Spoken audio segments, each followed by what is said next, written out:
Welcome back to the channel, where we uncover the most shocking and heart-wrenching stories from the depths of Reddit. I'm your host, and today we have a story that will make you rethink the very foundations of trust in a relationship. Imagine discovering that the person you thought you knew best is hiding a dark secret. Our story today is titled, "My Wife's Girls' Night Out Revealed a Terrifying Truth. I Had to Know What Was Happening Behind My Back." It's a journey through suspicion, betrayal, and the painful discovery of a hidden reality. Stay tuned as we unravel this emotional roller coaster. And remember, if you enjoy our content, don't forget to like, subscribe, and hit that notification bell so you never miss a story. The popcorn went cold in my hand, the butter a greasy film against my skin. Half an hour past the movie's start time. The silence in the living room was starting to grate. Sarah, usually a stickler for our Wednesday movie nights, was nowhere to be seen. Just when I was about to switch the TV off, the doorbell screamed through the house. I bolted up, heart hammering against my ribs. Relief washed over me as I flung the door open. Relief that quickly turned to a cold knot in my stomach. Sarah stood there, swaying slightly, a stranger in our doorway. Her eyes, usually sparkling with warmth, were glassy and distant. A cloying perfume, sweet and unfamiliar, hung thick in the air. She giggled, a sound light and bubbly, completely unlike her usual laugh. "Hey you," she slurred, her words thick on her tongue. "Movie night, right?" The knot in my stomach tightened. "Sarah, where?" My voice trailed off, the question hanging heavy in the air. "Girls' night gone wild," she declared, the giggle morphing into a loud, unfamiliar cackle that sent shivers down my spine. We painted the town red." Another wave of that unnerving perfume hit me, a stark contrast to her usual lavender scent. This wasn't Sarah, this wasn't the woman I knew. Fear, sharp and icy, wormed its way through me. "Who were you with?" I forced the words out, my voice low and dangerous.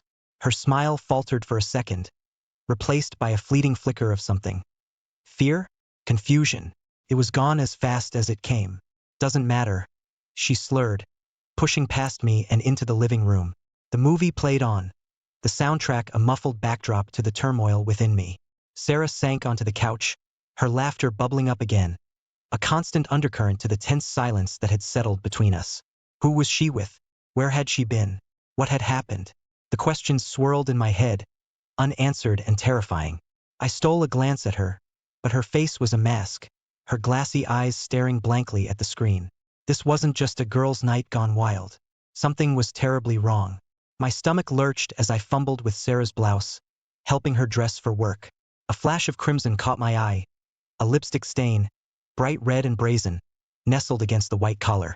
It wasn't the soft pink she usually wore, and it wasn't there yesterday. "Whoa there," I said, holding the blouse away from her. "What's this?" Sarah stiffened, her eyes flitting nervously to the mirror. "Oh, that must have gotten on when I hugged Linda goodbye this morning. Spilled her new lipstick, the klutz." Her explanation felt hollow. Linda, her ever-practical coworker, wouldn't be caught dead with lipstick that bold. But I swallowed the doubt, forcing a smile. "All right, just be careful next time." That was the beginning. Over the next few weeks, cracks started appearing in our once solid routine. Late-night texts became a nightly ritual.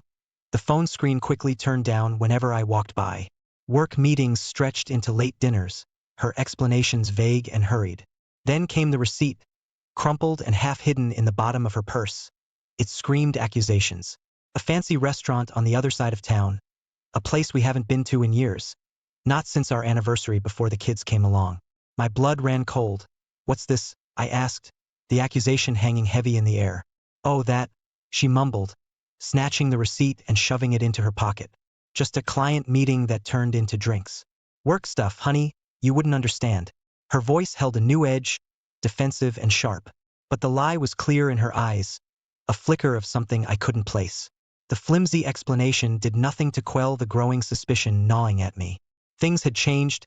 Sarah's once carefree mornings now involved meticulous makeup routines, a stark contrast to her usual, throw on some mascara and go, approach. A new perfume clung to her, a sweet, floral scent that made my stomach churn. It wasn't the familiar lavender that had become synonymous with her. Every detail, every change, fueled the flames of doubt. Sarah, the woman I loved, the woman I shared my life with, was slipping away. But where was she going and who was she going with? Guilt gnawed at me like a persistent rat. Downloading the phone tracker app felt like a betrayal, a desperate act fueled by a suspicion I couldn't shake. But the unease had become a constant companion, a dark cloud hanging over everything. The app confirmed my worst fears. Friday night, her phone pinged at a bar on Elm Street, the Alibi, a place notorious for its after-work hookups. My heart hammered against my ribs, a frantic drum solo in the quiet of the house. Saturday morning, I woke up with a hollow feeling in my gut. Sarah was still asleep, her face peaceful, the image a stark contrast to the turmoil within me. I grabbed my phone, pretending a work call, and snuck out the door. The Alibi was buzzing when I walked in, a cacophony of chatter and laughter. My eyes scanned the crowded room, searching for the flash of blonde hair that would shatter the fragile hope clinging to me. There she was, at a corner booth, laughing with a group of men. None of them looked familiar. Fury, hot and raw, surged through me. I wanted to storm over there, confront her, demand answers. But something held me back. Maybe it was the fear in her eyes when I'd caught her with the lipstick stain, a fleeting fear I couldn't explain. Instead, I melted back into the crowd, unseen, unheard. The image of Sarah, her face lit up with amusement for someone other than me, burned into my memory. The laughter that had once filled our home now echoed in my head, a cruel reminder of the life slipping through my fingers. As I walked away, the question loomed large. Who was this woman I was married to, and what secrets was she hiding? The front door slammed shut behind me, the noise echoing through the empty house like a gunshot. My heart hammered a frantic rhythm against my ribs, adrenaline coursing through my veins. The image of Sarah, laughing with another man, was branded into my brain, a vivid reminder of the betrayal. I stormed into the living room, the crumpled receipt clutched tightly in my hand. Sarah was there, perched on the couch, a book in her lap, a picture of domestic bliss shattered by my arrival. Don't even pretend, I spat out, the words tumbling over each other. The bar, Friday night, care to explain? The book clattered to the floor as the color drained from her face. For a horrifying moment, she looked like a stranger, a ghost of the woman I knew. What are you talking about? Her voice was shaky, but her eyes held a flicker of defiance. Don't play dumb, Sarah, I growled, shoving the crumpled receipt in her face. This receipt, the Alibi, you were there, weren't you? The defiance crumbled, replaced by a wave of shame. She sank back onto the couch, tears welling up in her eyes. The truth tumbled out in a torrent of words, a tangled mess of emotional neglect and a desperate longing for excitement. Years of unspoken resentment surfaced, years of frustrations that had festered beneath the surface of our seemingly perfect life. Each accusation felt like a blow, each defense a flimsy shield against the storm of anger and hurt. The night devolved into a shouting match, our voices rising and falling in a chaotic symphony of pain. Words that had been unspoken for years were ripped from our throats, leaving raw wounds in their wake. Hours later, exhausted and drained, we collapsed on opposite sides of the bed. Sleep eluded me, the weight of the fight pressed down on me, suffocating. The familiar comfort of the bed felt alien, cold and unwelcoming. Our 25-year life together, the life we'd built brick by brick, felt like a fragile house of cards, teetering on the edge of collapse. The future stretched before me, uncertain and terrifying. Could we rebuild what had been shattered? Or would the foundation of trust, once so strong, crumble to dust, leaving only the wreckage of our dreams? Sunday bled into existence slow and heavy, the silence in the house thick enough to choke on. We moved around each other like ghosts, the air crackling with unspoken words and shattered trust. Every cough, every rustle of the newspaper felt magnified, a stark reminder of the chasm that had opened between us. Breakfast was a silent affair, coffee and toast consumed without a single glance in each other's direction. The tension hung heavy in the air, a suffocating weight on my chest. Monday morning arrived, a monotonous echo of the broken weekend. Sarah, looking pale and drawn, surprised me by suggesting couples therapy. A flicker of hope sparked in my chest, a fragile butterfly battling the storm of doubt swirling within me. Maybe it could help, I stammered, the words catching in my throat. The therapist's office was sterile, the beige walls offering no solace. We sat awkwardly on a worn leather couch, pouring out the wreckage of our relationship in measured tones. Her words were clinical, detached, offering tools for communication and reconciliation. A part of me clung to the hope she offered, a lifeline in a sea of despair. But the distrust lingered, a bitter aftertaste in my mouth. Every time Sarah spoke, I searched for a flicker of truth, a hint of the woman I once loved. But all I saw was a stranger, someone who shared my name but harbored secrets I couldn't even begin to fathom. The therapist suggested individual sessions too. Sarah readily agreed, a flicker of remorse, or maybe something else entirely, flitting across her eyes. Over the next few weeks, we became regulars at her office, dutifully attending both couples and individual sessions. But the sessions felt sterile, a forced attempt at CPR on a relationship that might already be dead. The therapist's words bounced off the walls, echoing in the emptiness that had become our marriage. Was this it? Was this all that was left of the life we'd built together? The hollow echo of laughter and whispered promises, replaced by a suffocating silence and a gnawing uncertainty about the future? The therapist's voice droned on about communication styles and healthy conflict resolution, but my mind was elsewhere. It felt like we were discussing the weather on a day a hurricane was about to hit. Suddenly, her words shifted, zeroing in on a specific point. Sometimes, in situations like these, there can be emotional attachments formed outside the marriage. The air in the room seemed to crackle. I stole a glance at Sarah, expecting a denial, a deflection. Instead, she was staring at the floor, her face pale and drawn. A beat of silence stretched, heavy and suffocating. Then, barely a whisper, Sarah spoke. Yes, there was someone. The world tilted on its axis. The sterile beige walls of the therapist's office seemed to close in on me. My breath hitched, a strangled gasp escaping my lips. An affair. The word hung in the air, a dark accusation. Who? I managed to force the question out, my voice hoarse. Mark, she mumbled, the name barely audible. Colleague from work. Mark. The name jogged my memory. A tall, lanky guy with a nervous chuckle. I vaguely remembered him from a couple of work events, someone Sarah had introduced me to in passing. How long? My voice was a low growl, barely containing the storm raging inside me. A few months, she mumbled, her eyes downcast. It just happened. A few months. The words echoed in my head, each iteration a fresh blow. Months of stolen moments, of lies whispered in the dark. Months of living a double life while I what? Went about my days oblivious. A fool trusting a stranger in my own bed? The therapist, bless her professional heart, tried to steer the conversation back on track, but all I could see was Sarah's face. Guilt was etched there. Sure, but something else flickered beneath the surface too. Was it defiance? A hint of justification? The revelation hung heavy in the air, a poisonous cloud obscuring the future. The therapy session blurred into a fog of questions and accusations.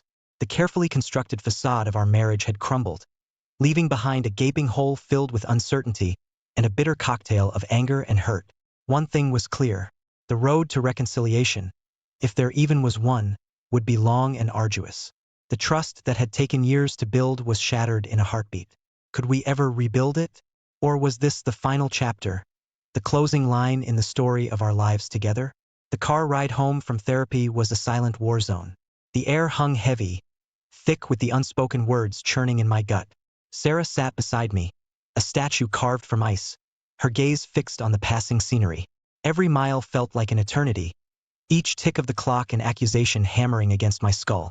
Reaching the house, I practically leapt out of the car, the need for fresh air, for any space away from her, suffocating me. Inside, the silence pressed down on me, a physical weight on my chest. The house, once a sanctuary, now felt like a stranger, its walls echoing with the ghosts of our shattered life. Sleep was a distant dream that night. I tossed and turned on the couch, the familiar cushions offering no comfort. Every creak of the floorboards, every rustle in the house sent a jolt of nervous energy through me. The following days were a blur of activity, a desperate attempt to keep the rising tide of emotions at bay. Lawyers materialized like vultures, circling our carcass of a marriage, their voices a droning monotone as they discussed assets and alimony. Financial discussions, once a mundane part of life, now felt like a grotesque autopsy, dissecting the very foundation of our existence. Sarah sleepwalked through it all, a ghost haunting the halls of our once happy home. The vibrancy that had once sparkled in her eyes was extinguished, replaced by a dull ache of shame. She moved with a robotic efficiency, signing papers, answering questions, but her soul seemed to be a million miles away. The house itself felt like a tomb, Every corner held a memory, a photograph, a piece of furniture, silent witnesses to the love that had bloomed and now withered. Laughter echoed in my head, a cruel reminder of happier times.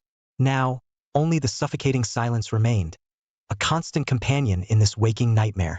The revelation of the affair had ripped the rug from under my world. Everything I thought I knew, everything I thought we had built together, lay in ruins.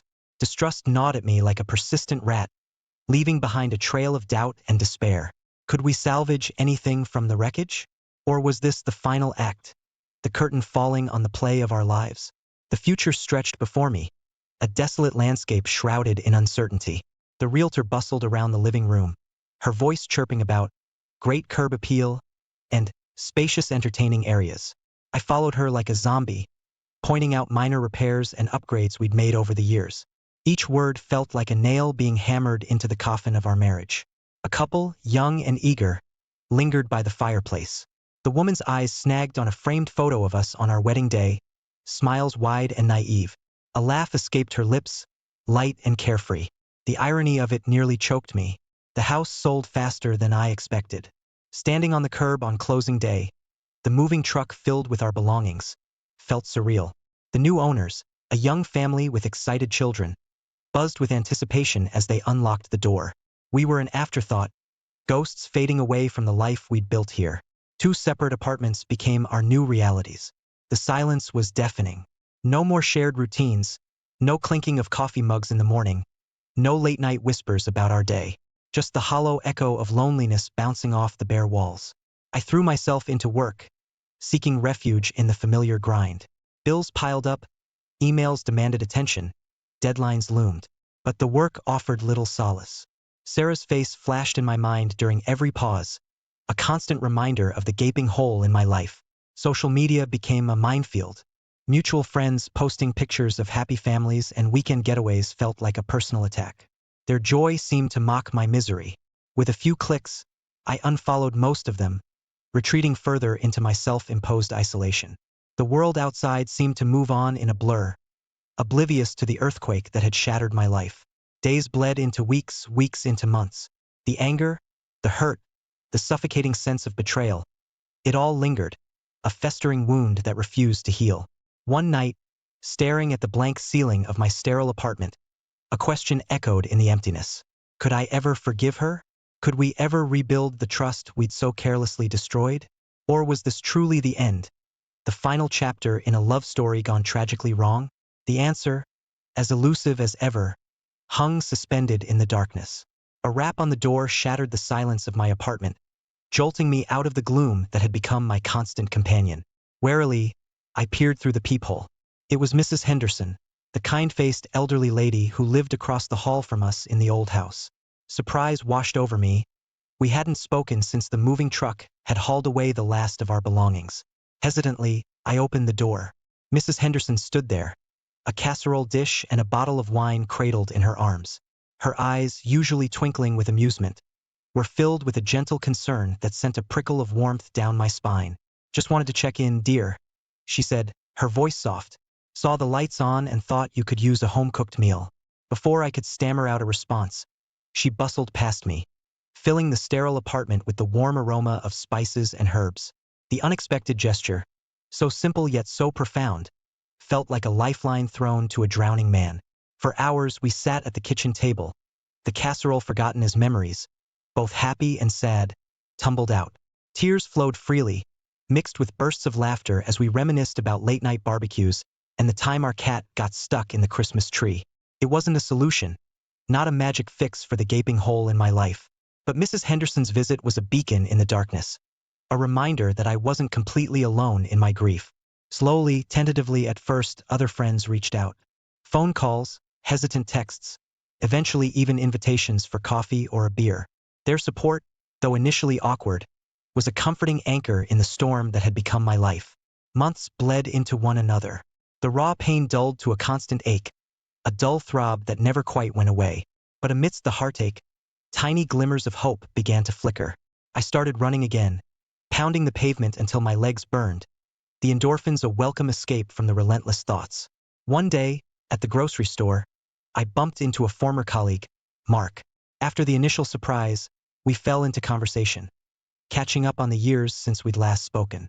He mentioned a new photography class he was taking, his eyes alight with enthusiasm. The conversation sparked something long dormant within me. Dusting off my old camera, a forgotten relic from a happier time, I signed up for the same class. The click of the shutter, the smell of developing chemicals in the darkroom, the thrill of capturing a perfect shot, all of it brought back a forgotten sense of joy. The class became a refuge. For a few hours each week, I could lose myself in the world of light and shadow, the composition and focus. It wasn't a cure-all, but it was a start, a tiny step towards rebuilding a life shattered by betrayal. The future remained uncertain, but for the first time in a long time, a flicker of hope danced on the horizon. The official document landed on the table with a dull thud. Divorce decree, the lawyer announced, his voice devoid of any emotion. Finality slammed into me, a physical blow that knocked the wind out of my lungs. 25 years reduced to a piece of paper with legalese. The pain was still there, a dull ache that resided deep within me. But beneath it, a strange sense of clarity bloomed. The life I knew might be gone, buried under the rubble of betrayal and heartbreak. But there was still a future out there, waiting to be written. Weeks turned into months, the raw edges of grief slowly smoothing into a dull ache. One evening, after a particularly long day at work, I found myself staring at Sarah's number in my phone's contact list. My finger hovered over the call button, a mixture of trepidation and a strange sense of purpose warring within me. With a deep breath, I pressed the call. The silence on the other end stretched until Sarah's voice, hesitant and uncertain, filled the receiver. We talked for a while, the conversation stilted at first, then flowing with a newfound honesty. There were no accusations, no angry outbursts, just two people acknowledging the wreckage of what we once had, the dreams that had turned to dust. A quiet acceptance settled between us, a bridge built tentatively over the chasm that had opened up. Life continued, a slow and steady march forward. I reconnected with old friends, joined a hiking group, explored the city with a newfound sense of curiosity. The world, once viewed through a filter of anger and hurt, began to regain its vibrancy. There were still moments, of course, when the past ambushed me, a familiar song on the radio, a scent that triggered a memory. The sadness would wash over me, a bittersweet reminder of what I'd lost. But the anger had faded, replaced by a quiet resilience. Thank you for sticking with us through this intense and emotional story. If you found it as compelling as we did, make sure to leave a comment below and share your thoughts. Don't forget to like the video and subscribe to our channel for more incredible stories. Hit the notification bell so you're the first to know when we release a new video. Until next time, take care and remember, sometimes the truth is more. Welcome back, everyone, to our channel, where we dive deep into the most compelling stories of love, betrayal, and unexpected twists in family and relationships. Your trusted storyteller, here to guide you through another gripping tale that you won't believe until you hear it. Today's story is a roller coaster of emotions, revealing how a seemingly perfect marriage unraveled into a shocking discovery that no one saw coming. This is the story of how my wife's PDA meetings were actually secret rendezvous with her lover, the shocking discovery that ended our 12-year marriage. Janet and I were married for 12 years. We have been lovers since we were 10 years old. I was never interested in college, so I got an entry-level job at Desmond Engineering as a draftsman straight out of high school. A year later, Janet and I got married, and the following year we became the proud parents of twin girls, Bethany and Brittany. Things were tough for the first few years, but we watched our pennies and things seemed to work out. I was still a draftsman, but I was a few grades higher than when I started. Money was better, but still tight. We managed to save enough money to buy a small house, and we had 2 nice cars. They weren't new, but they weren't old-fashioned either. Janet always wanted to be a housewife, so she never worked. We didn't need any extra money, so that was fine with me. We were both healthy and in good shape. Janet was a little stockier than when we got married, but not by much. She was just over 5 feet tall and had dark brown hair with bangs. She looked like little Marie Osmond. I haven't changed at all. I played right tackle on the high school football team, so I wasn't small, but I wasn't flabby either. Billy Martin moved to Reading from Lancaster about a year ago and took a job with Desmond Engineering as a surveyor. Billy and I played football against each other and immediately became friends. He also married his high school sweetheart, a redhead named Sarah. Sarah and Janet became instant friends. They didn't have children yet, but they were ideal nannies. When we weren't at work, Billy and I enjoyed each other's company. It was a pleasant break away from my wives. Of course, Janet and Sarah did the same. They went shopping together, went to parties and club meetings, and Billy and I watched the girls on TV. Sarah also took a job as a secretary at Gilbert Engineering, located just outside the city. I started noticing some things about 6 months ago. Previously, the PDA meeting was held once a month, but now it is once a week.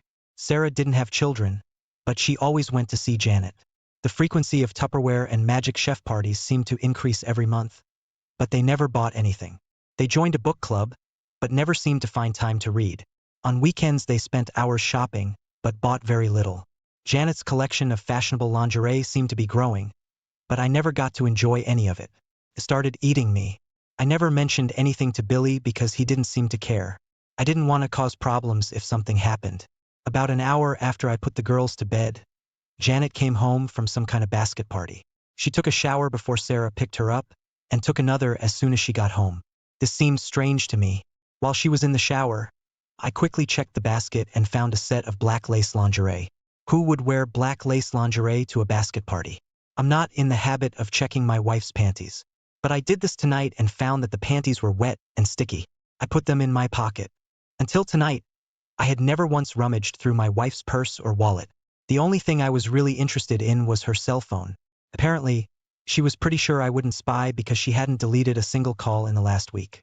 The majority of calls were addressed to Sarah, but a large number of incoming and outgoing calls were addressed to KC, KH, and KW.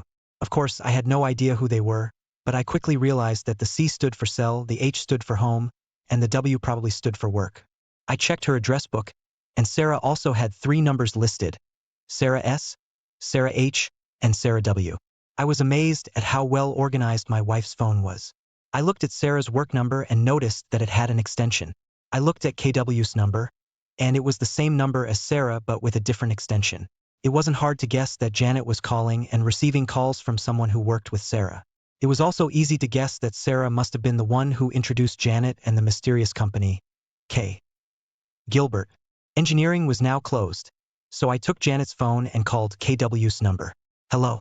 You approach Ken Sanders' desk. I'm not at the table right now, but if you leave your name and phone number, I will contact you as soon as I can. I hung up immediately after the signal. It was too easy. John, are you going to bed? Janet simply poked her head around the doorway.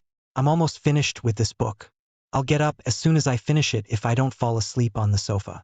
Of course, I had every intention of sleeping on the couch. It was a restless night. I kept trying to figure out what I did wrong or what I could have done differently. It was a terrible waste of time and mental effort.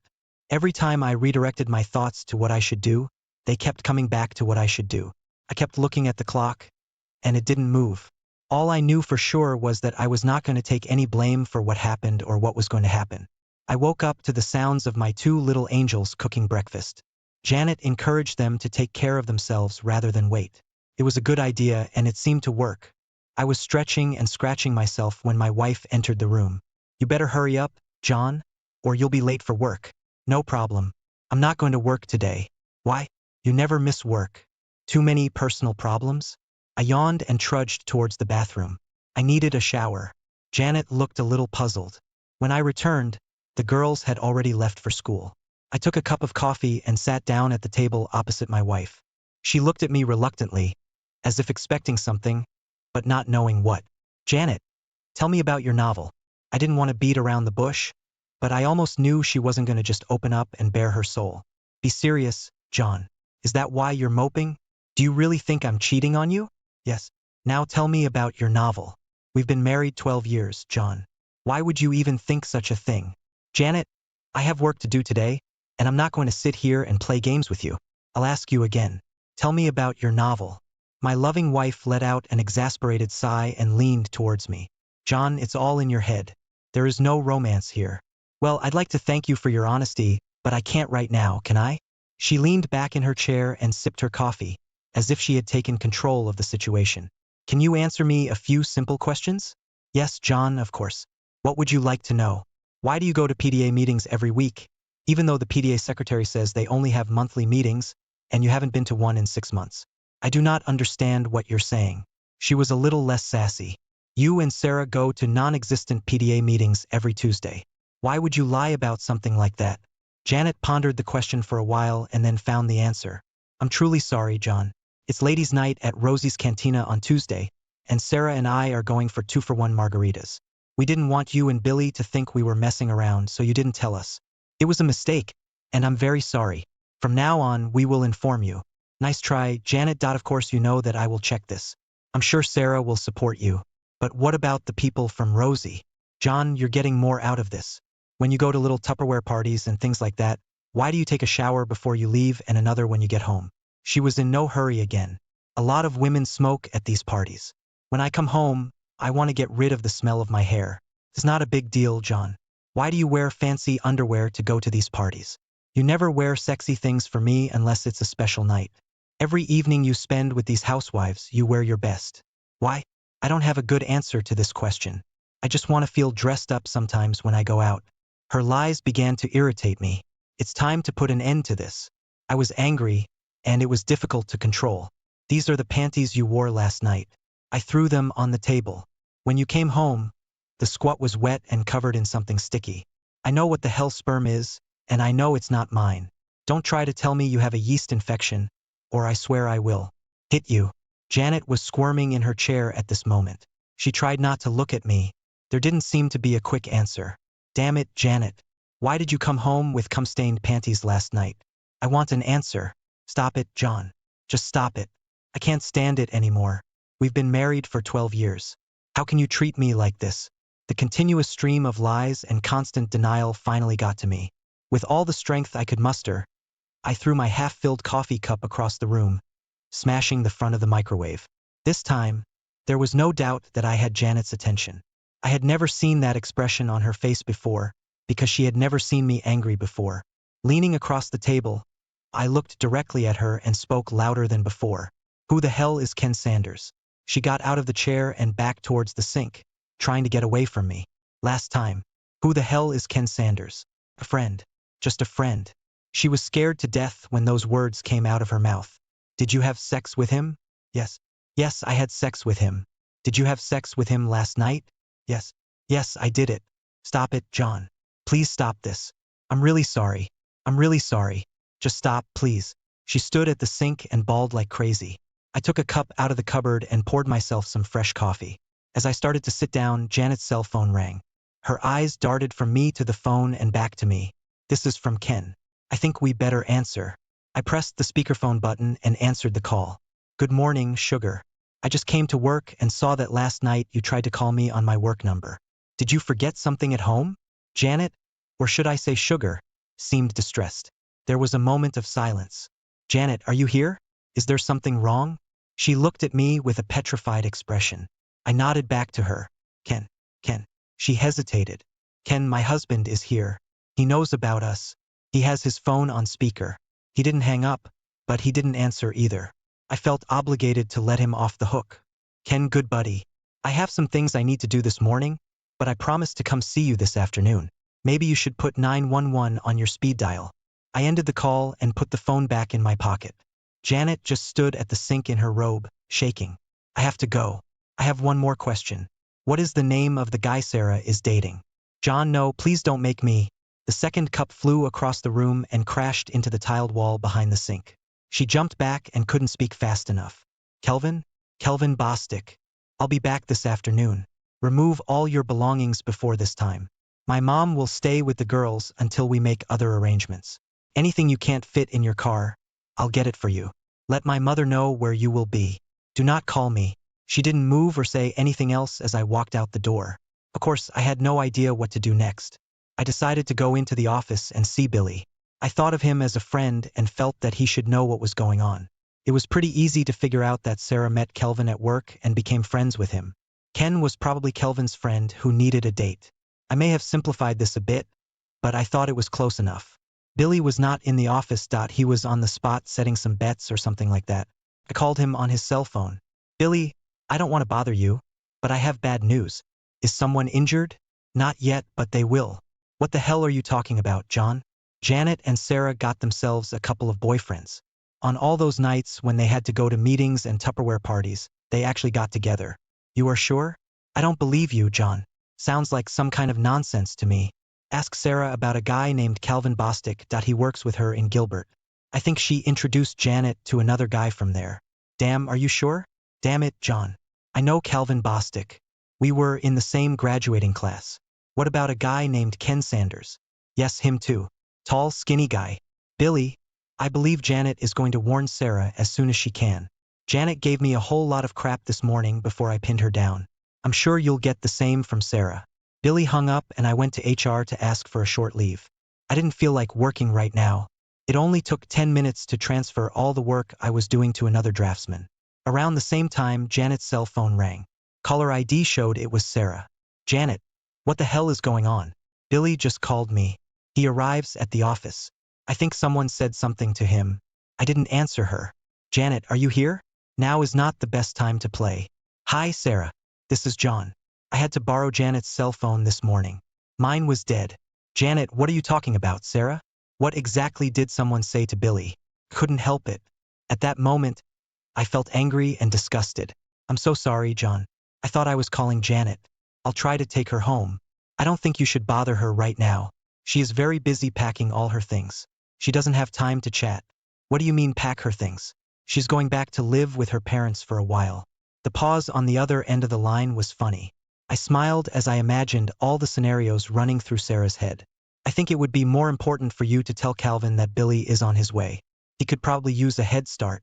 Oh God, no. This can't be true. No. She hung up. This woman's nerves. We only had one credit card, so canceling it was no problem. We also had an ATM or a debit card. Took me 5 minutes to change the PIN number. I had no idea what to do with the checking account, so I just ignored it for now. In any case, I needed it to pay utilities and other bills. I just hoped Janet didn't take any receipts with her. The cell phone rang again. But this time it was my phone. Billy chased Calvin Bostic out of the Gilbert building and caught him in the parking lot. He was in jail and wanted me to tell his brother from Lancaster to come and post bail for him. I called his brother. There was nothing more I could do for Billy, so I went to Taco Bell. After lunch, I went to visit my mom and dad. I explained everything to them. Mom was more than willing to watch the girls for a while. She stayed with me during the week, and the twins stayed with them on the weekends. Now it's time to visit Ken Sanders. The guys in Gilbert's drafting department were eager to tell me about Billy's visit that morning. The drafting department overlooks the parking lot, and they saw everything that happened. Billy caught Calvin before he could get to his BMW. He threw him over the hood of one of the cars and started smashing his face. The guards followed them and tried unsuccessfully to get Billy out. Finally, one of them hit Billy in the neck with a stun gun. He wasn't home yet when they put him in the police car. They had to take Calvin in an ambulance. One of the guys showed me the office where Ken Sanders worked. It was empty. Looks like old Ken quit suddenly this morning. We walked past Sarah's desk. She wasn't there either, but it looked like she was still working there. 10 minutes later, I found out Ken's home address and headed to the parking lot. It was a small ranch with no garage. There was a white Lexus in the driveway with the trunk and back doors open. As I approached the door, Ken Sanders came out with an armful of clothes. He dropped everything and rushed back into the house as soon as he saw me. I tripped over the things he dropped and managed to see him exit out the back as I entered. I had to laugh at his reaction. Damn, I wasn't like Billy. I was a good guy. It looked like the kind of place that would be rented fully furnished. That's why he didn't have a truck. In another 10 minutes, he would have finished and left town. I was looking forward to talking to Ken, but I didn't want to chase him. I looked around the room for anything interesting and got a few pleasant surprises. The first thing I picked up was his cell phone. It lay on the table in the living room next to a folder containing his passport and some personal documents. There was a cute little laptop computer on the dining table. I couldn't find anything else, so I packed up the few goodies I had and left. I didn't want to do anything that could be considered criminal, so I resisted the urge to crash his car. This was beautiful. I think it was a crime to take things out of the house, but damn, he left the door open and anyone could have taken them. Unable to fully control myself, I let the air out of just one of his tires. He'd have to empty the truck to get to the spare tire, and I'm sure he'd do it with one eye on the street looking for me. I'll pick it up later. He received the message. I went into the prison to see Billy. His brother was there, and they were busy with legal matters, so I just waved and smiled at him. He seemed to have everything under control. Mom was already at home and dinner had begun. We talked for a bit, and then I took the things I bought from Ken into the office, where I kept my computer and everything. Before I could take a closer look, Beth and Britt returned from school. I decided it would be best to tell them what was going on before they asked. I didn't have a chance. Hi, Dad. What is Grandma doing here? Where's Mom? Bethany beat me to it. Your mother and I decided to take a little break from each other. She will live with her parents for a while. Brittany started to smile, and Beth rolled her eyes and groaned. I win. Ha, ha, I'm winning. I told you. Britt was gloating about something, and her sister was frowning. What's happening? What's so funny? Brittany volunteered to explain. Beth and I had an argument. I said your mom cheated on you, and she said that would never happen. Looks like I won. I never said anything about your mother cheating. We are not stupid, Dad, and don't treat us like children. We know what's going on. I just didn't want to admit it. Britt is right. Mom is cheating on you. How did you know this? I just found out. You're a little slow, Dad, and too trusting. Britt put her hand on my shoulder. It was strange. A 12-year-old girl trying to console her father. One Saturday when Mom and Sarah said they were going shopping at King of Prussia, Mom wouldn't let Britt and I go with her. She said it was an adult shopping day, and she would compensate us for it later. When we got to school on Monday, 2 kids said they saw her with a guy in Nobles Grove. We called them liars, but one of the girls had a photo on her cell phone. It seemed pretty trivial. I thought there must be an explanation, but Britt said she was cheating. Why didn't you tell me anything? They both just shrugged. A couple of weeks later, Tracy Mercer's parents saw Sarah, Mom, and 2 guys at TGI Fridays in Allentown. They told Tracy about it when they got home. I sat dumbfounded. Thank God Grandma invited us to dinner. We didn't discuss the issue during dinner, and I apologized before the dessert arrived. Luckily, the twins decided to leave the topic for the rest of the night. I felt relieved. I had just started looking through Ken's laptop when his cell phone rang. It was a text message. DK Srey 4 Snafu. LYJ. Dear Ken, sorry for the trouble. Love, Janet. I'm not the world's best texter. In fact, I'm pretty bad. But I had no trouble reading this message. It came from Sarah's cell phone, which meant Sarah and Janet were together. I couldn't resist the temptation. TJ. Thanks a lot, John. Now she knew that I had Ken's cell phone. I spent the next couple of hours going through files and folders on Ken's computer. There were no emails between Janet and Ken, but there were some interesting emails between Ken and some old friends in Lancaster. I was shocked by what I read, and I definitely didn't like it. Janet and I had been together almost our entire lives, and now I learned that I never really knew her. She seemed to have gotten closer to Ken in less than a year than she had with me in almost 20. While I was replacing the cartridge in the printer, I noticed that I was crying. This is not what I usually do. She had hurt me with her deception, and now I felt the salt in the wounds. Perhaps it was because of my tears. I printed out several emails and a dozen photographs. I would have taken more photos, but I ran out of expensive paper. There were no pornographic images, or even anything racy. All of them were suitable for mixed company. Beth poked her nose in the door and asked if she could call her mother. I didn't feel like I could refuse. My mother was with the twins while they talked to Janet and overheard everything. She didn't eavesdrop, but it seemed like the girls weren't trying to hide anything. Mom later told me that they didn't cut Janet any slack and blamed her for the whole problem. The conversation lasted less than 5 minutes. The emails were extremely interesting. Ken applied and was hired as an engineer for an alternative energy project in Spain. His start date was in 6 weeks. Apparently, he did not warn Gilbert about his departure. I'm sure Sarah knew, but no one else mentioned it.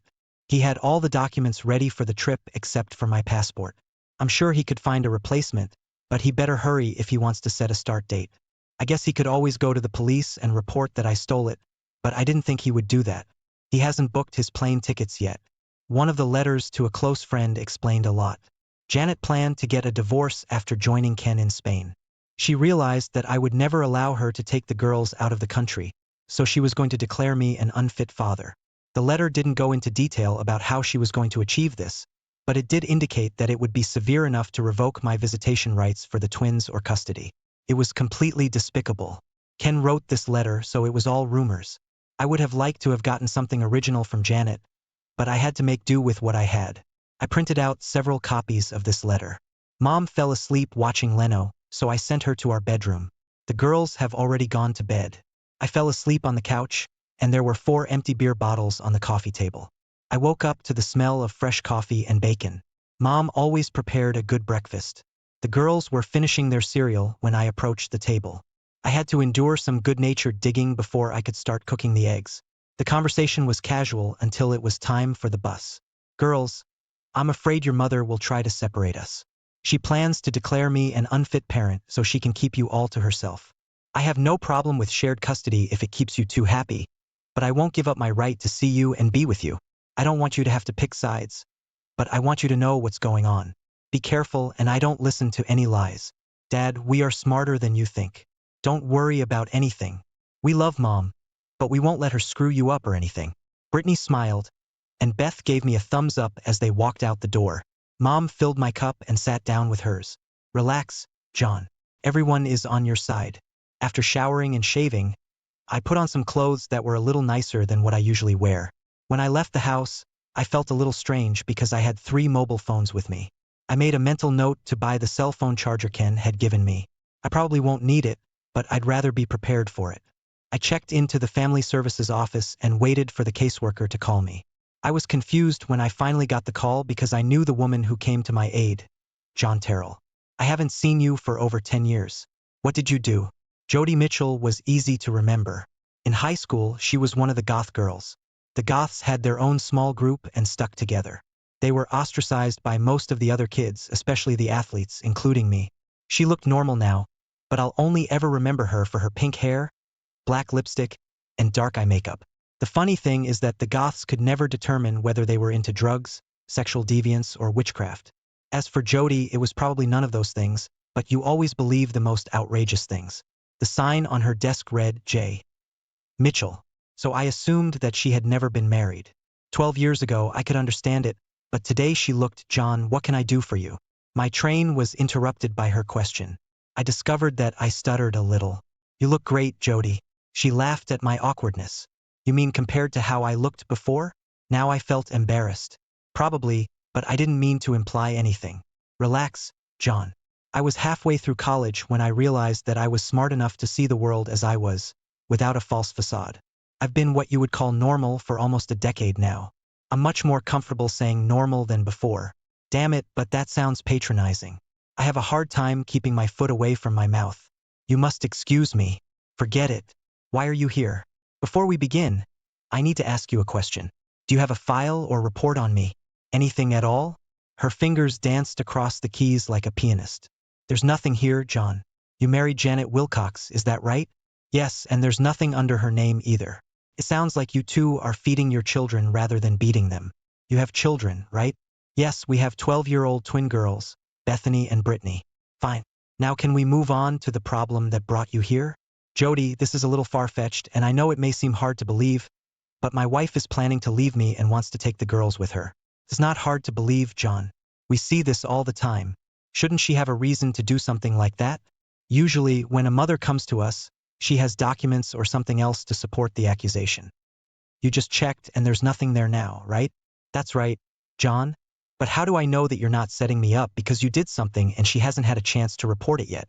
She may be obtaining medical information or police reports before coming to our office.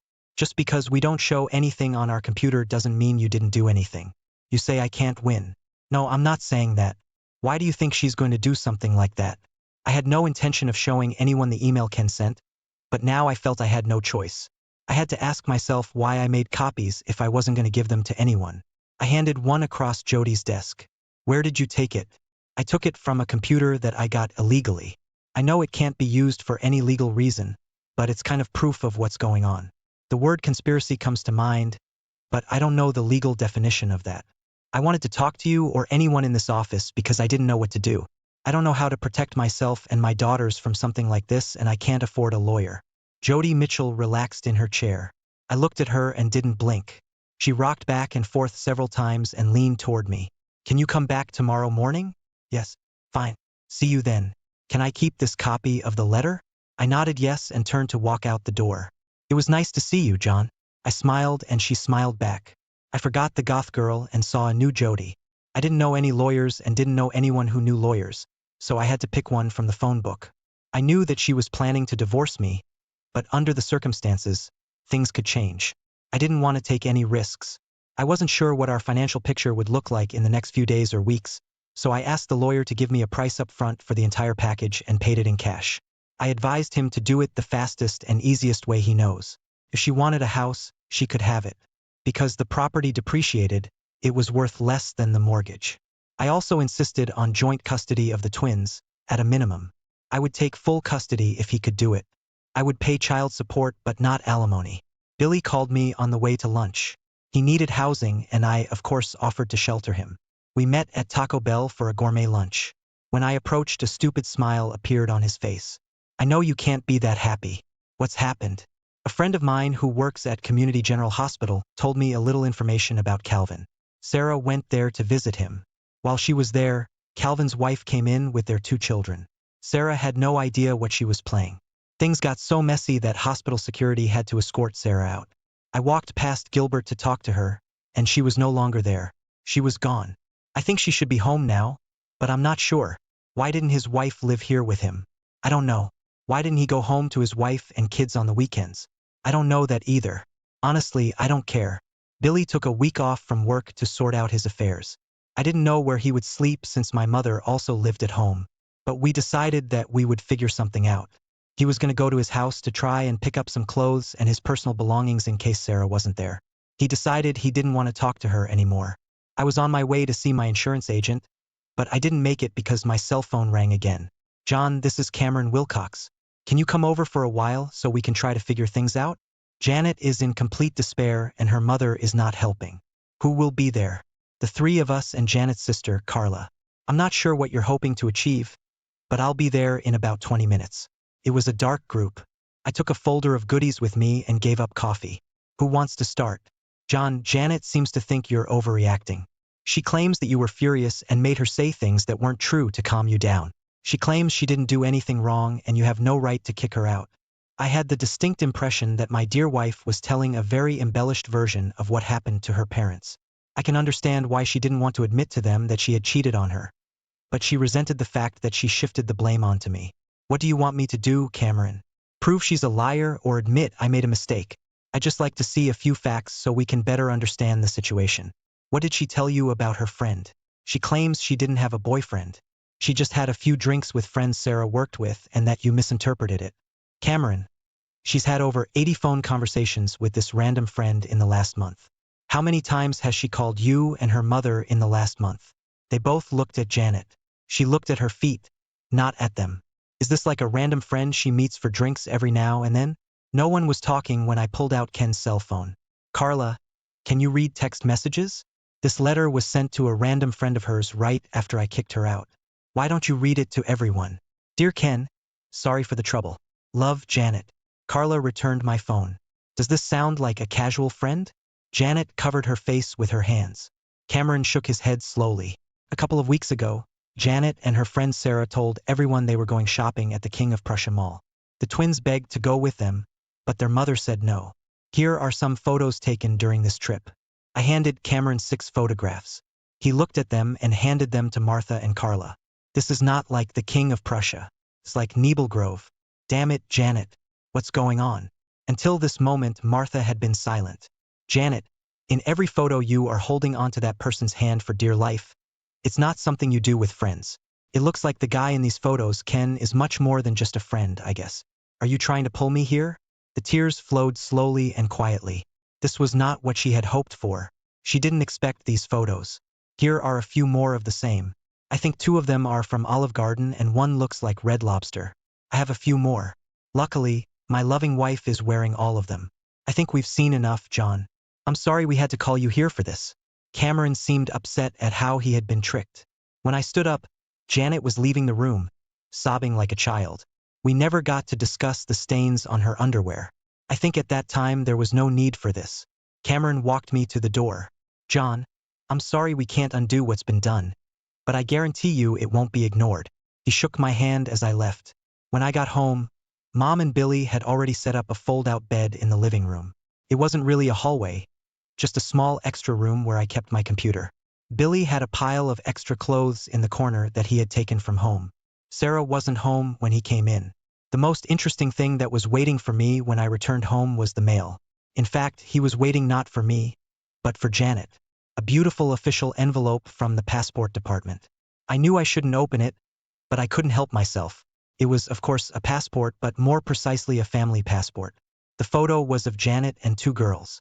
I remember the girls telling me that they had their picture taken, but I never imagined it was for that purpose. Of course, my passport was not in the envelope. I immediately called Cameron and asked him to tell Janet that the goods had arrived.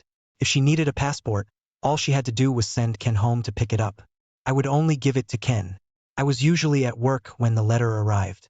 I would never have known she got it. Cameron told me that they had asked Janet to find another place to live. They had no idea where she was going to go. They seemed a little angry with their daughter.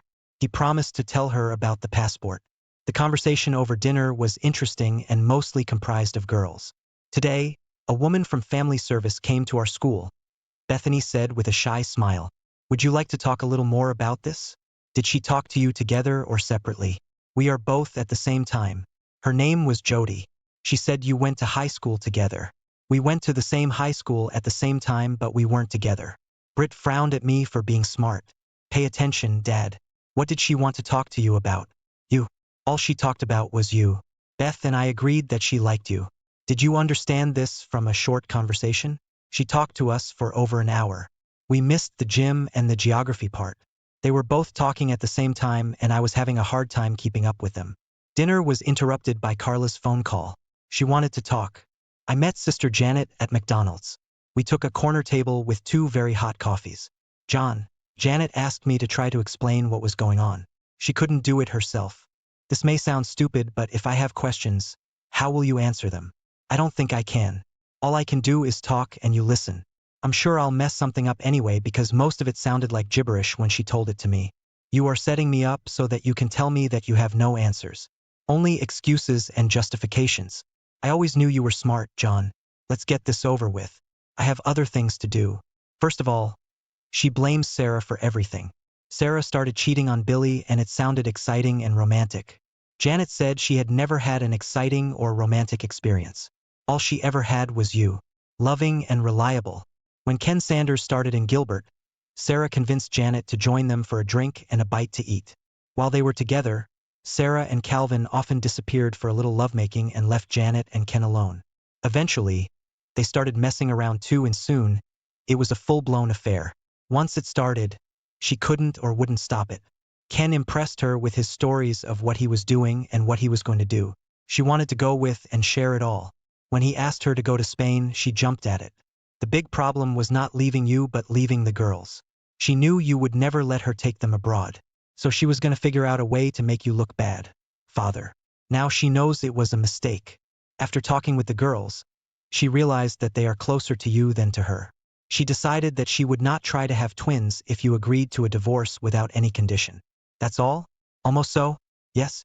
Fine. Tell her to go and apply. I will not dispute this if everything is as you described. Oh, John. One more thing. Janet would like to get her passport. Do you have it with you? Now everything started to become clearer. I had no idea how she planned to do this. But I suspected that she had not given up hope of taking the girls with her. They kicked and scratched all the way unless she had something up her sleeve. The family passport played a decisive role in the deal. "Carla, my coffee is cold. I'm going to go home and take a hot shower. Do not call me more." "John, what the hell is wrong? How did I make you angry? You know damn well what you did. Do you two really think I'm that stupid? Go back to your whore sister and tell her there is no way she can have my daughters. Since you decided to do it, help her. I'll have to ask you to never talk to my girls again." Carla was talking on her cell phone as I left Mickey D's. I can only guess who she called. I arrived at the family services office before it opened. "You couldn't stay away from me, could you?" Jody walked into the office with a big smile on her face and a Starbucks cup in her hand. She motioned for me to sit down and apologize for not having more coffee. "I think you know that I talked to your daughters yesterday?" I nodded and smiled. For some reason I was a little tongue-tied, out of my element. I remembered that the same thing happened the last time I talked to her. Because I was with Janet my whole life, I never had the opportunity to develop any social skills with other women. Looks like I've paid for it now. Is something wrong, John? Apart from that, no, I wasn't trying to be smart. I just couldn't formulate the words. I'm so sorry, Jody. I think I'd better leave. I'm not aware of all this morning. I'll call you later. Before you go, I would like you to know that I am getting a restraining order against your wife. I can't stop her from seeing or being with the girls. but I can stop her from taking them out of state or denying you access to them. It will be delivered to her before noon. This brought a big smile to my face, but I left the office anyway. I headed to the nearest Starbucks. This coffee definitely smelled good. Until today, everything was under control. Now I felt depressed and confused. I drove around for a bit and then headed home. Billy told me that Sarah had moved back to her parents' house near Ephrata, so he was only returning to his place until he could sell or rent it out. He spent the morning at the bank, the insurance company, and the law office. He wanted to try to get some money from Gilbert, but they didn't have a company policy against fraternization. His lawyer said it will be an uphill battle. He walked past the hospital and learned that Calvin was being discharged. His wife was filling out paperwork for her discharge when she saw Billy. Before he could leave, she cornered him and carefully explained that she was trying to get Calvin to drop the charges against him. He was very surprised when she thanked him for his help. Apparently, she had been trying to fix the situation with Calvin for several years without success. After Billy left, I just sat on the porch and drank beer. Mom brought me a meatloaf sandwich and sat with me for a while. She didn't say anything, but she drank the beer. She said that Dad would come for dinner and stay the night. When Jody Mitchell pulled up, Mom came into the house. Jody sat next to me but refused the cold beer I offered. We sat there for a few seconds before she spoke. I served Janet's papers about an hour ago. She was a very angry woman. By the way, she was staying with her sister. I finished the long neck that I was holding in my hand. I think it's good, but why do I feel so bad? In such cases, there is nothing good, John, just less bad. I pulled out another beer, paused, and put it back in the refrigerator. Could you come in and explain all this to the girls? I get along well with them, but no matter how carefully I express myself, it will sound like I'm blaming their mother. I'm afraid if I do this, I will somehow push them away. I do not want to do this. How about 7 tonight? I nodded as she stood up and walked to her car. She stopped halfway and looked back. This was a good sign, and I smiled. She smiled back. Jody came over that evening and spent a long time with Beth and Britt. Billy and I were busy searching his house and clearing out anything that belonged to Sarah or reminded him of Sarah. Jody started coming to our house several times a week. Pretty soon, she was spending as much time with my mom as she was with the girls. I noticed that she was ignoring me. This suited me, but I was curious. One evening, after the girls had gone to bed, she sat next to me. I felt like I had to talk to her. I didn't have the chance. She spoke first. Danny, do you have any wine? Something like that. My speaking skills still needed work. What does it mean? I don't have anything with a cork. I have wine, but it all has screw caps. She seemed to think it was funny. Bring me something red and bring me a bottle. Well, the bottle looked more like a jug, but she didn't seem to mind. I poured it and we drank. Finally, I forced myself to break the ice. I think the girls get a lot of benefit from your visits. How long will you have to see them? Oh, the twins are fine. They don't need to see me. I came to her to see you. I don't understand. You barely even talk to me when you're here. I thought that was what you wanted. Not really. I was just afraid you had some kind of rule against fraternizing with clients. Her quiet laugh made me feel more comfortable. I'm amazed that you didn't even ask to see my tattoos. What tattoos? It was clear that she was trying to engage me in some frivolous conversation to try to relax me. It was a good plan and I appreciated it. I have 4 of them and I got them when I was in high school. 3 are easy to find, but 1 is harder. Are you going to show them to me or will I have to look for them? It'll be more fun if you watch, but I'm going to need some more wine if you're going to do this. We both laughed as I filled her glass to the brim. The hunt was much more interesting because we had to be quiet so as not to wake the girls.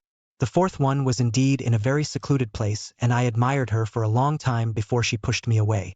She left before the twins got out of bed, but I had a strange feeling that they knew what had happened.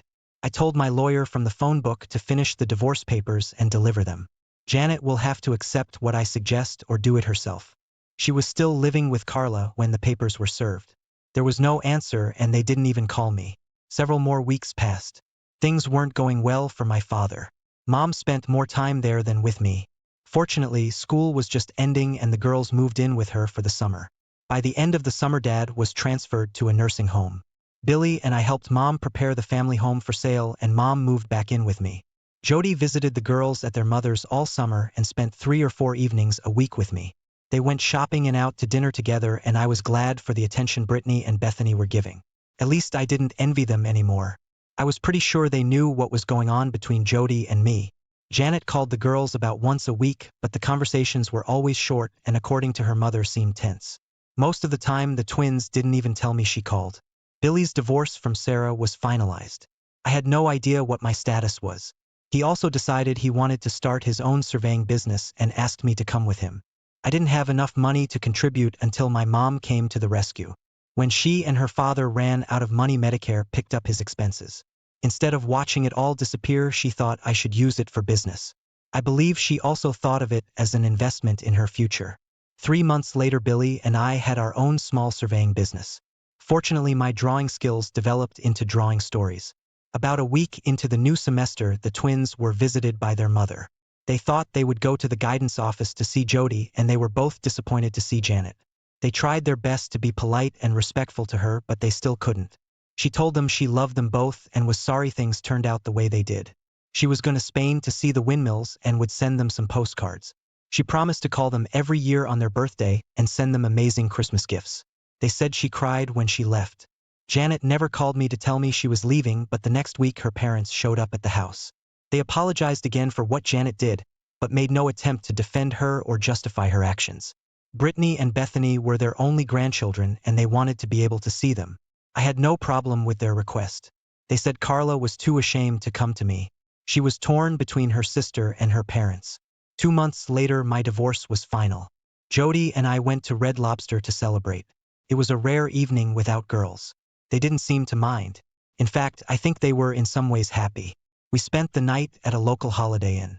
The twins were delighted when I returned home at 10 o'clock the next morning.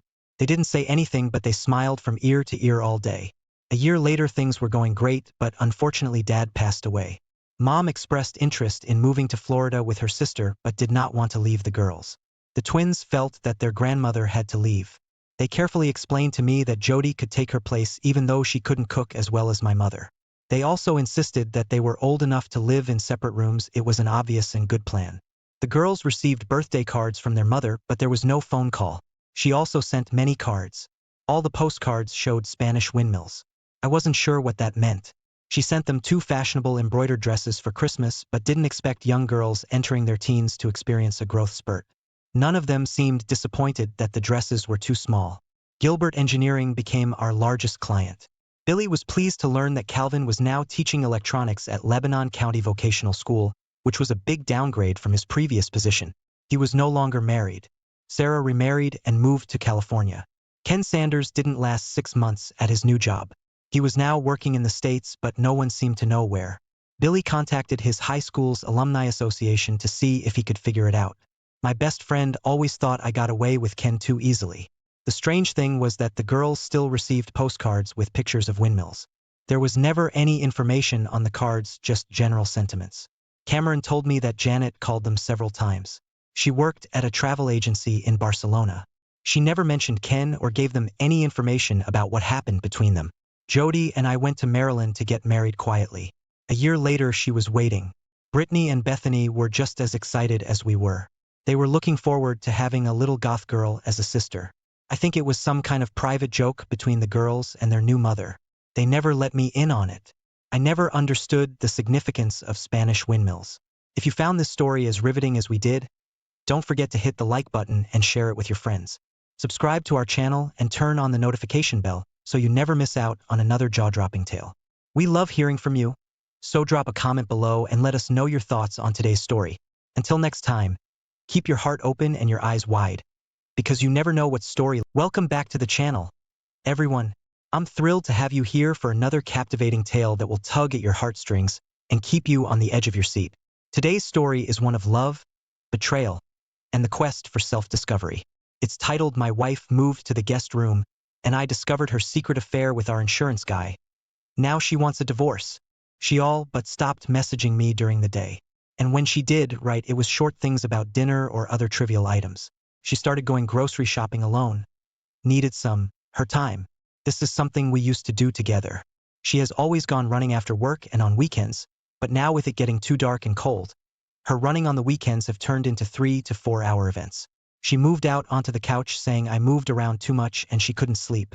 The couch then became the guest bedroom. That's when I finally confronted her. She said that she was texting the other man because he had been open about his mental health issues. She has struggled with anxiety and depression for a while, but we had it under better control with counseling and medication. She even initially told me she was going to talk to him, and because I knew him, he goes to our church and is our insurance guy. I foolishly thought that would be okay. On November 14th, I asked her if she still loved me, and she said yes. But she hasn't been happy for quite a while, and it's been a difficult year, and she wasn't sure if she wanted to work on the marriage or not. I told her that I noticed that she hid her phone. Anytime I came into the room, that's when she told me who the other man was. She said that they texted and met sometimes for lunch, but he was just a friend. She said it over and over. As I asked questions about him, I got angry and incredibly sad at the same time and told her that it ceased being just friends when she felt like she had to hide it from me. I asked if she talked about me to him. She said she did. I told her that her affair hurt almost as bad as if she had slept with him. Over the next few days, I just could not shake the feeling that there was more going on than she told me. It's difficult because she says she doesn't want to work on the marriage. I looked at phone records and they call each other first thing in the morning. And during most lunches, then again, as soon as she gets off work, the phone call started on October 10th.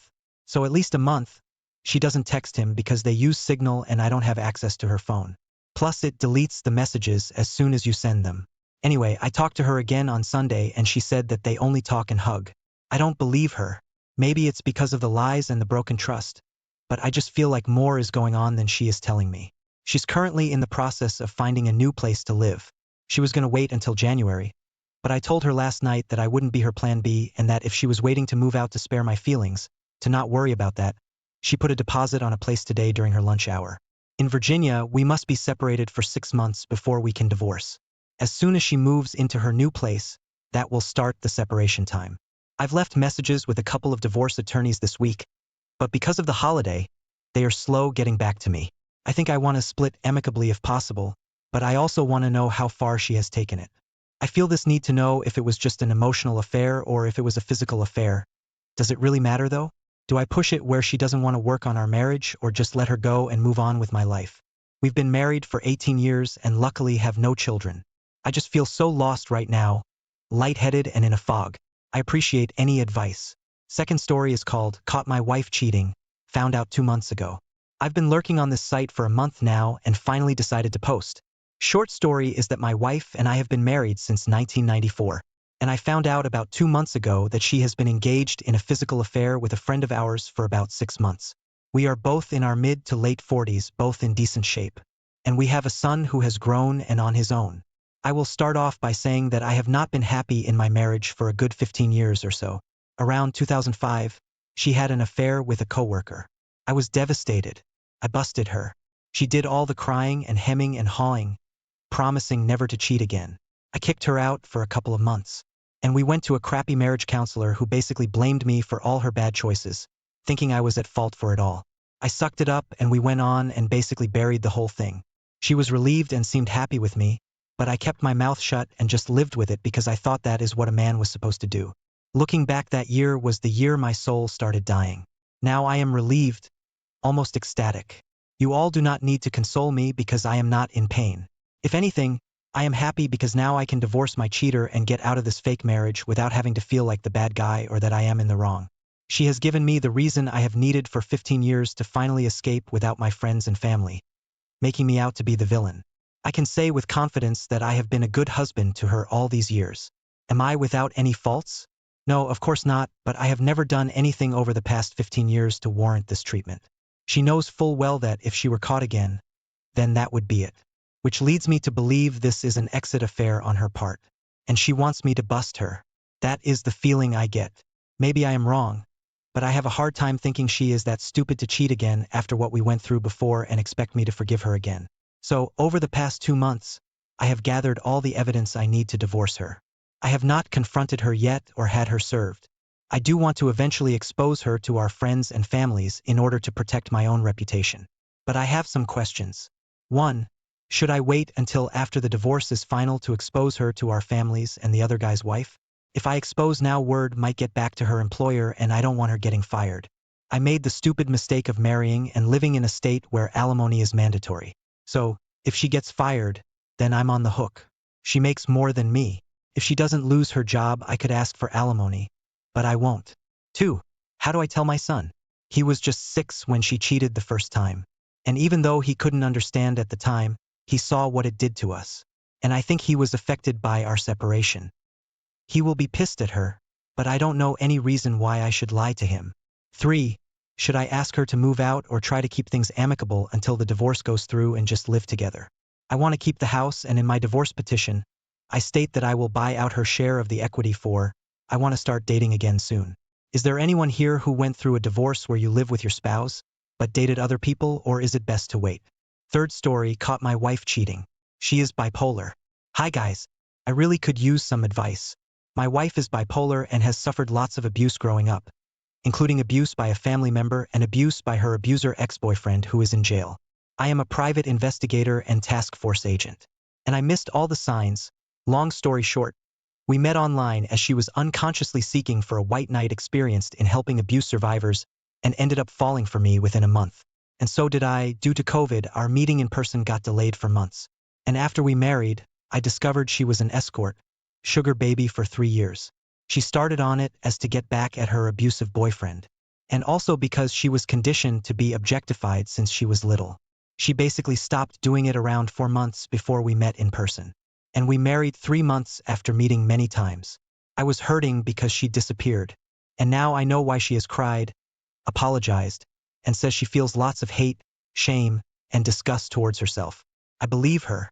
I went to the finish line and found all kinds of texts, emails, hard evidence on her emails, drives, and even some profiles she had at some sugar baby sites. Oh boy, I regret seeing some things. She was very sloppy and hiding stuff. And once I got access to one email, the Pandora box opened. She is a student.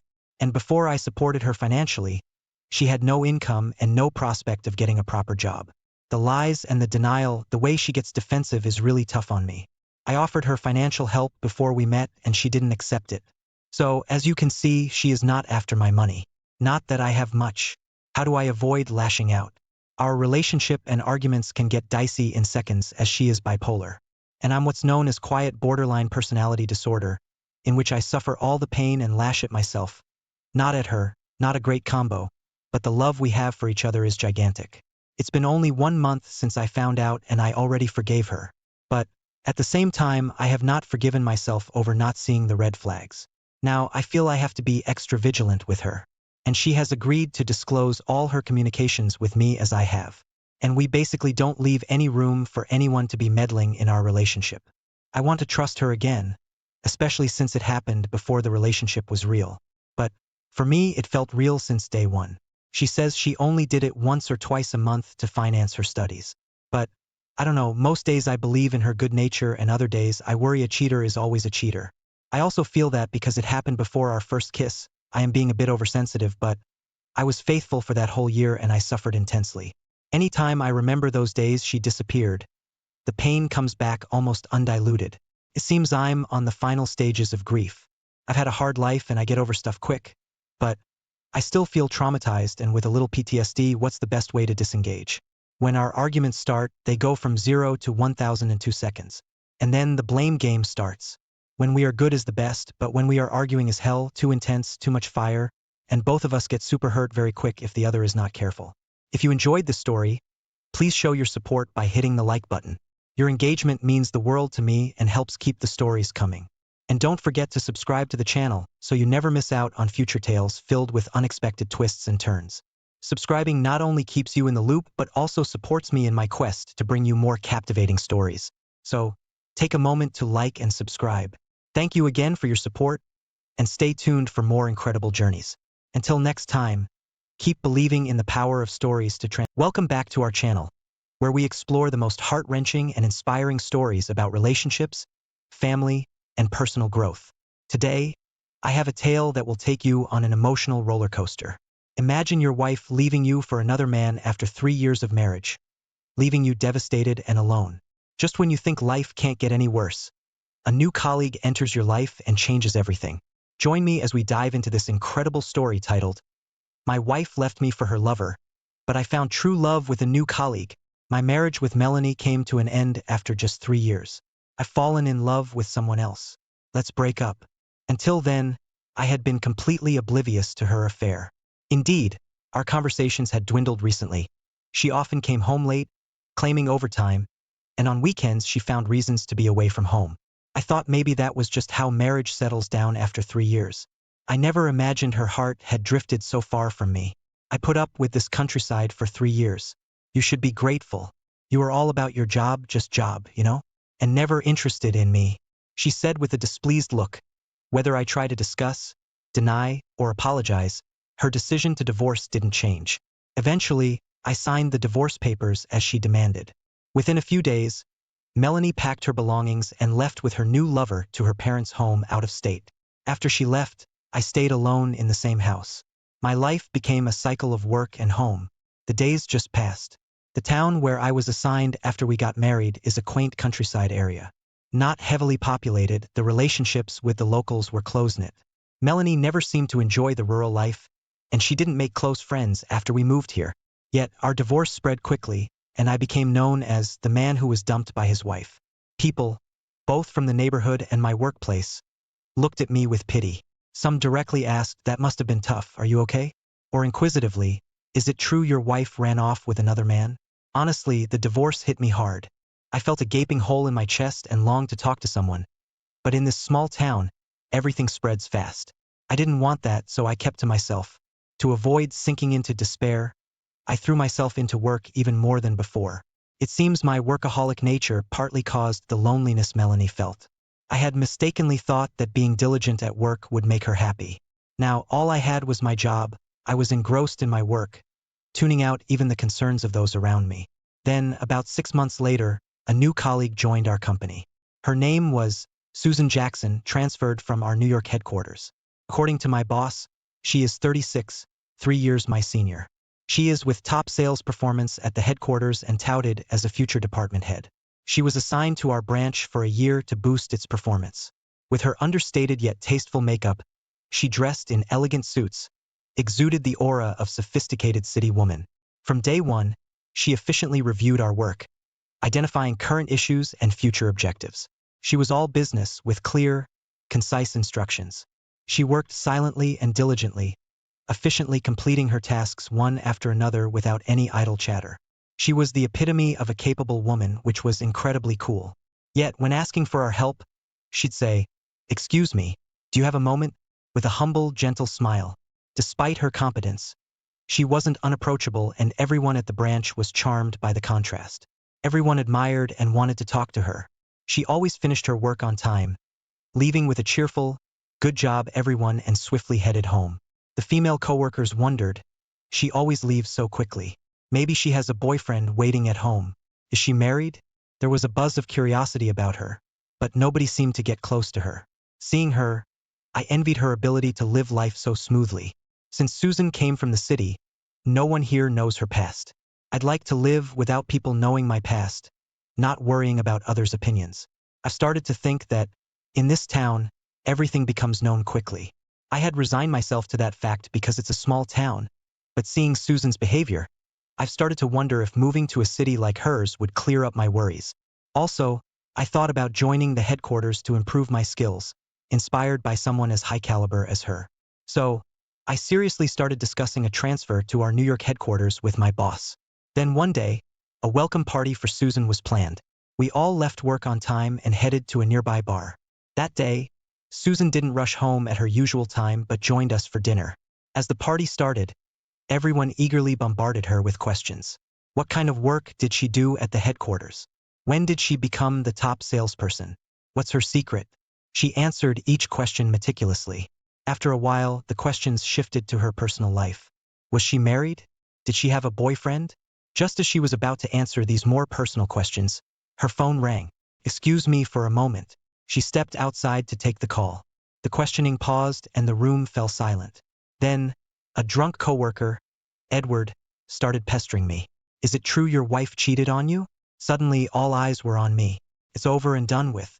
I tried to deflect, but the inebriated coworker relentlessly prodded. "Did you get any compensation? Did you hire a lawyer?" No one else intervened, seemingly curious themselves. I didn't want to remember any of it. Frustration built up in me and I was about to snap. Then, "Sorry for stepping out. I'm back now," Susan announced with a smile, sitting down between Edward and me. Then she resumed with a smile. We were in the middle of questions, weren't we? And began talking about her personal life. She revealed she was divorced. She had a daughter at 20, now in high school. She got pregnant while in college, took a break to have her daughter, and divorced at 30 due to her ex-husband's infidelity. She shared all that. My daughter lives with my parents in New York. That call was from her. Ended with sweetly smile. She then lightened the mood with more cheerful topics, and neither my story nor hers came up again. I was relieved and deeply grateful to her. Her strength in openly discussing her situation also struck a chord with me. The next day, I caught up with her as she was leaving work on time. Susan, I really appreciated what you did last night. Thank you. I called out to her. She stopped and turned with her usual graceful smile. I should be thanking you for the wonderful welcome party. She responded with her usual graceful and gentle smile, but sensing my feelings weren't fully conveyed, I anxiously continued speaking. No, I mean, you heard the questions I was getting from Edward, right? Stepping in and diverting the attention from me really helped. I find it really tough to talk in detail about my divorce, I said, scratching my head awkwardly, and she nodded understandingly. I get it. It's hard to put into words when the divorce is still fresh. The pain is normal. As she answered gently, gazing distantly, I asked hesitantly. Because of me, everyone ended up learning about your past. Are you okay with that? I was concerned she might have reluctantly taken my place, not wanting to share her own story. I was really worried that she had put herself out there as a substitute for me. Sensing my inner turmoil, she showed an even gentler smile, as if understanding my concerns. Time has healed my wounds. You'll be okay too. Time resolves these things. She reassured me. She waved. See you tomorrow. Lightly, and walked away, leaving me feeling almost dreamy as I watched her go. From then on, we began to chat during breaks at work and sometimes after work. Susan talked to her daughter every day at 6 p.m., explaining why she never stayed late. Sharing her secret made me feel a ticklish sense of camaraderie. She spent her weekends in New York with her daughter. My daughter, Catherine, loves baking. She's always made something for me to try when I visit. It's something I really look forward to, Susan would say with a tender, almost melting smile, and watching her became a daily highlight for me. Eager to talk more with her, I started working more efficiently to leave work on time, just like her. Until 6 p.m., when she would call her daughter, we'd chat outside the office. To ensure our time together, I worked harder and harder. But that wasn't like right after my divorce when I was trying to forget something. Making an effort to create time to talk with Susan, even when tired, felt somehow gratifying and pleasant. It was a bitterly cold Friday in February. By then, our post-work chats had become a daily routine. With the onset of colder weather, we had taken to talking in a cafe after work instead of outside. It was almost 6 p.m. Once the time passed, we would have 2 days off starting tomorrow. We wouldn't see each other for 2 days as she usually went to New York every weekend. I want to talk more. I want to spend more time with her. Unable to contain my feelings, I blurted out, I wish I could go with you tomorrow. Sorry? She looked surprised, realizing what I'd said. I covered my mouth, but it was too late. Seeing my flustered and red face, she chuckled softly. Sure, you can come. I'd like you to meet my daughter too. Shocked yet elated at her consent, I mentally did a victory dance. The next day, Susan and I boarded the plane together, heading to her hometown in New York. Although I'd been there a few times, its bustling crowd always overwhelmed me, and I was incredibly nervous. Her daughter and parents were at her house. I wondered if it was okay for a guy like me to just show up. I just hoped not to leave a bad impression. Nervously, I entered her house. Her daughter, looking a lot like her, and her kind-looking parents warmly welcomed me. I was ushered into the living room and exchanged greetings with everyone. We've heard how kind you've been to Susan since her transfer. Thank you, her parents said with their appreciation. Flustered, I talked about the town where we worked and her accomplishments at the company. Time flew by, and it was almost time for my flight back. Although Susan was supposed to stay overnight, she kindly took me to the airport with her daughter. As we neared the departure gate, her daughter Catherine silently handed me a paper bag. Oh, thank you. Is this for me? She looked up shyly and whispered, I heard it's almost your birthday, so I made you some chocolates. I'm good at making sweets. Thank you for making my mom happy. Hearing that, Susan turned red to the ears and panicked, who is usually composed. You made this just for me? Yes. I wanted to give chocolates to my mom's favorite person. Catherine replied playfully, dodging Susan's attempt to cover her mouth and sticking out her tongue. Their interaction was heartwarming, and I felt incredibly happy. Thank you. Receiving chocolates from the daughter of someone I like makes me the luckiest man.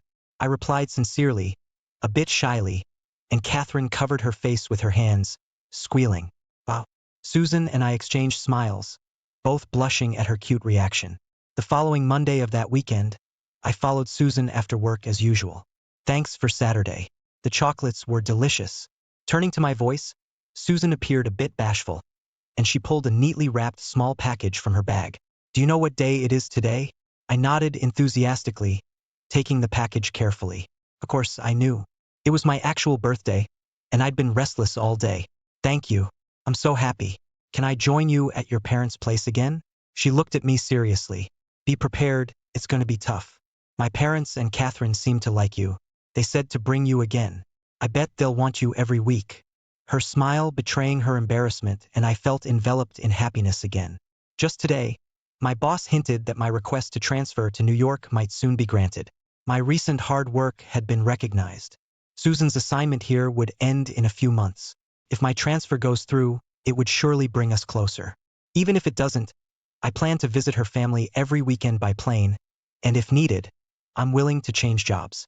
When my ex-wife Melanie told me that I wasn't interested in her, I didn't quite understand, but meeting Susan, I believe for the first time I truly learned to love someone. While I don't regret divorcing her, I've reflected a lot. I'm determined to build a happy home with Susan, the precious person I've finally found. No matter how hard it is, the thought of this effort fills me with an invigorating sense of purpose. Thank you for watching. If you found this story as moving as I did, please give this video a thumbs up and share your thoughts in the comments below. Don't forget to subscribe and hit the notification bell so you never miss an update on our latest stories. Until next time, stay